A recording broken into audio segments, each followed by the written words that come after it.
खाने की कमी है घर में। घर जाओ तो अच्छा खाना चाहिए, तो ये बात है। पर घर में बोला जाता है अरे खाना ही ना बना रही है, क्या कर रही है, कोई इज्जत नहीं। उस घरेलू महिला का आज के डेट में कोई इज्जत नहीं जो सिर्फ खाना बना रही है। पर बात आने वाले समय ये हम लोग को पता चलेगा जब बेटा बेटी बाहर हो जाएगा, फॉरेन में जाएगा, दिल्ली बॉम्बे, आजकल तो ज्यादा बच्चे लोग बाहर रहते हैं, तो उसको बहुत प्रॉब्लम होता है क्या अच्छा भोजन का। तो खाना बना कर भी महिलाएं कमा रही है। और देखिएगा जो देश विकसित है उसकी महिला सशक्त है, बिना सशक्त महिला देश विकसित हो नहीं सकता है। जहाँ तक बात है महिला अधिकार का, समाज में हमें कानून ने क्या क्या अधिकार दिया है। हमें कानून बहुत कुछ अधिकार दिया है पर हम लोग जानते नहीं है। जैसे डोमेस्टिक वायलेंस का अधिकार, डोमेस्टिक वायलेंस खाली मायके में, ससुराल में नहीं, मायके में भी बहुत बच्ची के माँ बाप दोनों मर चुके हैं, अब बच्ची के पास उसका प्रॉपर्टी है।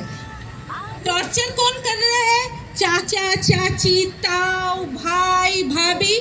तो वो अपना अधिकार के लिए थाना जा सकता है। ये है डोमेस्टिक वायलेंस।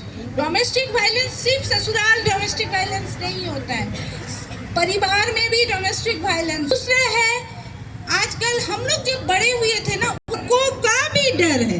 इसलिए डर है क्योंकि आजकल बच्चों के साथ सेक्सुअल हैरेसमेंट होता है। खाली लड़कियां नहीं, आप देखिए पेपर खोलिए तो देखिएगा जो छोटी छोटी बच्चों के साथ रेप हो रहा। हम लोग भी तो खेल के बड़े हुए, हम लोग भी ऐसे ही घूमते रहते थे मोहल्ले मोहल्ले।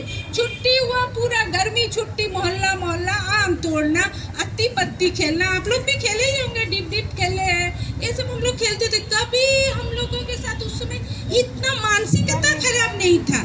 जब से सोशल मीडिया टेक्नोलॉजी हम लोग को मिला है हाथ में, आदमी बहुत कुछ देख रहा है और मानसिक बीमारी हो जा रहा है। काम कुछ नहीं है, 1500 रुपया 2000 रुपया योजना मिल जा रहा है और मानसिक रूप में आदमी एकदम कुंठित हो जा रहा। वो छोटी बच्ची को देखकर उसको शोषण करने का दिल कर रहा है। तो इस बारे में आप लोग, हम लोग के पास ये है पोक्सो एक्ट में, पोक्सो एक्ट में ये है 2012 में ये आया है, कानून लागू हुई है। पहले भी होता था पर इस पर बहुत बड़ा कानून नहीं था उस समय, पर अभी इस पर आजीवन कारावास का ये है। पर बहुत समय क्या होता है इस पर हम लोग बहुत गलत ये करते हैं। जमीन का विवाद है तो बच्चों को देकर इसको आगे करके हम लोग इसका फायदा भी ले रहे हैं। इसके अलावा क्या है, अगर हमसे डौरी मांगा जाए, शादी के बाद डौरी मांगा जाए, कुर्ता किया जाए ससुराल में, तो इसके लिए भी सरकार कानून बनाया है। पर हम लोग क्या करते हैं, सोचते चलो लड़की शादी हो गई है, हम लोग वहाँ जाएंगे। माँ पिताजी यही सोचते हैं, जनरली ज्यादातर माँ पिताजी यही सोचते हैं। हाँ क्या नहीं बताइए, सब जनरल मार रहे, चलो एक बार हुआ लड़ाई, एक बार हुआ झगड़ा, ऐसे करके चीज बढ़ते रहते हैं। इस पर हम लोग का सरकार, हमारे कानून में 498 का एक आईपीसी का कानून है जिससे आपको मारपीट होने से थाना में हम लोग रिपोर्ट कर सकते हैं। थाना अगर आपका रिपोर्ट ना ले तो आप लिखित, थाना में जो लिखित दिए वो आप लेकर एसएसपी ऑफिस में एक लिखित दीजिए और एसएसपी ऑफिस से आपको आपका अधिकार है जो आप वहाँ से रिसीविंग ले और वो लेकर आप कोर्ट में जाए। तब कोर्ट समझेगा आप सही में जेन्युइन गए थे, झूठ, तब आपका कोर्ट से केस लॉज होता है। क्योंकि कोर्ट से केस लॉज होता है तो उसका टाइम बहुत लंबा हो जाता है। और इसके अलावा हमारे पास कानूनी अधिकार है। महिलाएं जो कामकाजी महिलाएं ऑफिस में काम करती है, मजदूरी करती है, उसके लिए एक पॉस एक्ट आया हुआ है, पर इसका यूज झारखंड में 0 है।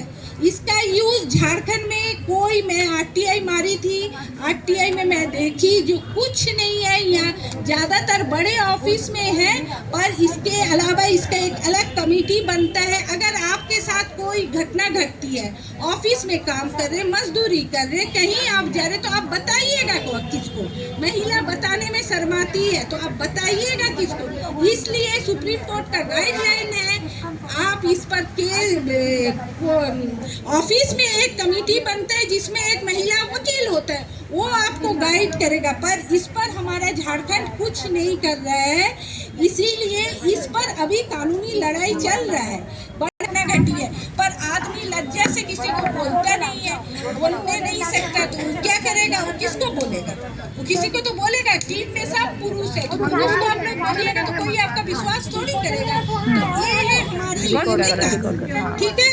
और महिलाएं तो ऐसे ही सारे सशक्त नहीं हैं, अच्छा रहा। पर हमें बेटी आता है, इस पर भी सरकार कानून बनाया है जो पेट में बच्चों को जेंडर टेस्ट ना हो, पर आदमी पैसा देकर कुछ भी करके जेंडर टेस्ट करके बच्चा गिराया जाता है। इस पर भी बहुत बड़ा कानून है, इस पर आपको जागरूक होना है। आगे आप अपने क्षेत्र की महिलाओं को समझाइए। जो सरकार हमें बहुत सारा कानून है, हमारे संविधान हमें बहुत राइट दिया है। अगर हमारे संविधान हमको राइट नहीं देते तो हम लोग वोटिंग राइट हमारे पास नहीं होता। जो हमारे साथ हम लोग जब से फ्रीडम हुए हैं तब से हम लोग वोट दे रहे हैं, जबकि अमेरिका भी हमारे बाद से रील में बना रहे हैं, महिलाएं, पुरुष नहीं, महिलाएं वोटिंग राइट महिला के पास हम लोग पहले से ही दे रहे हैं। तो इसलिए हमारे यहाँ सरकार, भारत की संविधान में हमको सशक्त महिला, सशक्त सब चीज किया गया है, तो इसके लिए हमारे पास कोई चीज की कमी नहीं है। इसके साथ मैं अपने बहनों को विराम देती हूँ। धन्यवाद, जोहार, नमस्कार। बहुत बहुत धन्यवाद दीदी। आशा है कि सभी लोग अपने अधिकार को जाने होंगे और आगे भविष्य में इसका फायदा भी उठाएंगे। मैं सुश्री सपना सिंह जी से आग्रह करूंगी कि आकर मीरा शर्मा दीदी को अंगवस्त्र देकर उनका सम्मान करें। सपना सिंह जी।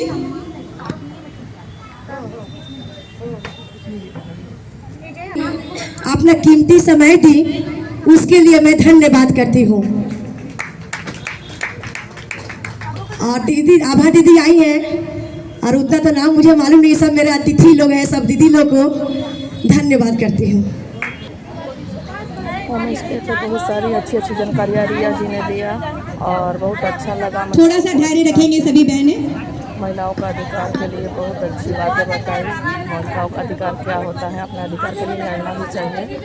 सभी को होली की शुभकामनाएं, महिला दिवस की भी शुभकामनाएं, हार्दिक बधाई और ढेर सारी शुभकामनाएं। सभी लोग स्वस्थ हैं, मस्त हैं, खुश हैं, मुस्कुराते रहें। दीदी पूनम दीदी, प्रेम से बोलो कृष्ण भगवान की। हैप्पी होली। अब होली का सॉन्ग गाया जा रहा है। दीदी होली पका देते हैं, होली पर। हाँ दीदी आई, आभा दीदी आई, बाहर आई। कितना अच्छा भाषण दीदी दी, बहुत अच्छा। तो चलिए दीदी, अब होली का सॉन्ग। आजो जमुना के तीर एक कान्हा होली खेले आई है, जमुना